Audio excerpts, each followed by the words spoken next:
No, you can't try the new cloaking device. The Rogue Star emerged from hyperspace 500,000 miles away from Yoran 3. Captain Marcus Drake guided his ship toward the brown, ugly moon orbiting a beautiful green gas giant.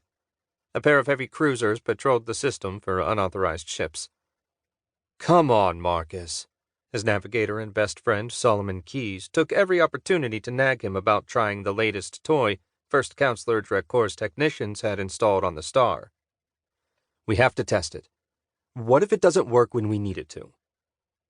"We don't need to sneak down to the planet. They're expecting the load of medical supplies in the hold. If we go in cloaked, they're apt to think we're smugglers and blast us out of the sky the instant we hit the atmosphere. I never got shot down when I was a smuggler, so I'm certainly not going to risk it now that I'm doing honest work. I'd never live it down." "What about that time we snuck the three-eyed princess off her homeworld before they could marry her off to that old guy with the horns? Our engines got shut up pretty bad." The star streaked toward the nearest cruiser. Marcus expected to receive a call any second. "That didn't count. I landed us safe and sound. Besides, the cloak's Vensar tech. There's no chance it won't work.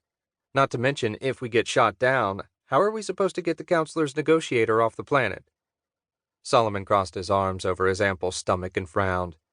"Fine, forget I asked." A beep from the comm spared Marcus further pouting. "You going to get that?"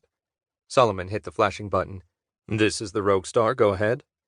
Marcus smiled. All traces of the pout vanished when Solomon went to work. "This is Captain Corbin of the heavy cruiser Defiance. Please transmit your cargo manifest and shipping permit." Solomon typed a short command into his console. "Transmission commencing."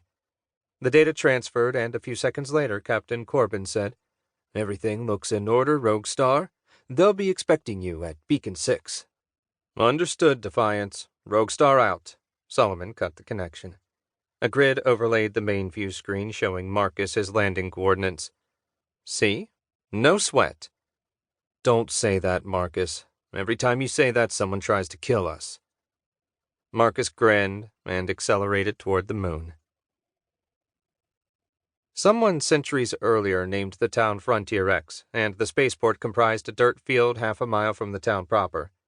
If any rhyme or reason existed for the landing arrangements, Marcus couldn't figure it out. 3 other ships, 2 bigger and 1 smaller than his, sat on their landing gear at whatever angle had suited their pilots when they landed. Marcus brought the ship in for a soft landing. The loading ramp pointed toward the town. He powered down everything but the external defenses, slipped on his command gauntlet, and headed toward the cargo hold. As usual, his cargo handler came to life at his approach. "Time to go to work."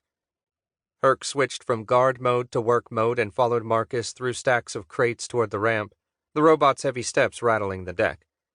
Marcus hit the switch and lowered the ramp. Not wanting to blast their customer, he switched the auto guns off. Marcus walked down the ramp and looked around. A flatbed, wheeled hauler approached at a sedate pace surrounded by a cloud of dust. Marcus shook his head. This planet was low-tech. He hadn't seen a truck like that outside Willie's junkyard, ever. The flatbed turned around and backed up to the loading ramp. The driver's side door opened, and a bow-legged fellow in a broad-brimmed hat hopped out. He ambled over to Marcus, thumbs stuck through his belt loops, an antiquated slug-thrower holstered at his hip. "You got the medical supplies?" The stranger squinted up at Marcus, who noted the small horns jutting from his brow. They'd sent a native rather than one of the council's aid workers. "That's right," Marcus said. "If you want to lower your tailgate, I'll get started unloading." The native frowned. "Don't you want to see my paperwork?" Marcus shrugged. "I got paid on the front end. All I want now is to unload and get a drink." The native barked a laugh and stuck out his hand. "Man after my own heart. Name's Jack." Marcus shook his hand. Jack had a firm grip for such a scrawny fellow. "Marcus." If the native's given name was Jack, then Marcus would eat his gauntlet. No doubt the other spacers had given him a nickname easier to pronounce than his native name, and it stuck. Jack unlatched the tailgate, and Marcus typed a short command into his gauntlet. Herc grabbed the first crate and started for the truck. Marcus and Jack moved a little ways away from the noisy robot. Jack spat into the dust. "Quite a machine," he nodded toward Herc.